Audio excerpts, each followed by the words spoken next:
if that means na mas lagi kami magkikita, siguro, Hoy. yes. Hoy!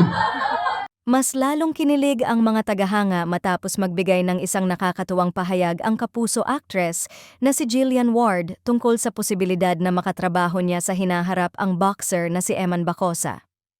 Sa isang panayam, muling natanong si Jillian kung gaano siya ka-open sa ideya na magkaroon sila ng proyekto ni Eman, lalo na't matagal nang hinihiling ng kanilang mga fans na makita silang magkasama sa isang pelikula o serye.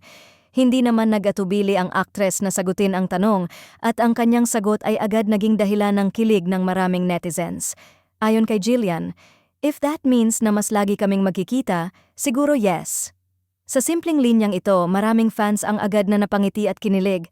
Para sa kanila, tila may halong lambing at sincerity ang sagot ng aktres na para bang ipinapakita nito na komportable siya sa ideya na mas makasama si Eman sa trabaho.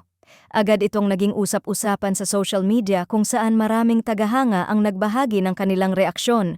May ilan na nagsabing ramdam na ramdam daw ang natural na kilig sa sagot ni Jillian, lalo na't hindi ito pilit at parang kusang lumabas lamang sa kanyang bibig. Ayon sa ilang fans, kung magkakaroon man ng proyekto ang dalawa, siguradong magiging hit ito dahil sa natural na chemistry na nakikita na nila kahit sa mga simpleng interaction pa lamang. Para sa kanila, hindi na kailangang pilitin ang kilig dahil kusa itong nararamdaman sa bawat pagkakataong nababanggit ang kanilang pangalan na magkasama. May mga netizens din na nagsasabing ang ganitong klase ng sagot ay nagpapakita kung gaano ka-comfortable si Jillian kay Eman. Para sa kanila, hindi lamang ito tungkol sa trabaho, kundi tila may kasamang excitement ang ideya na mas madalas silang magkikita kung sakaling magkasama sila sa isang proyekto.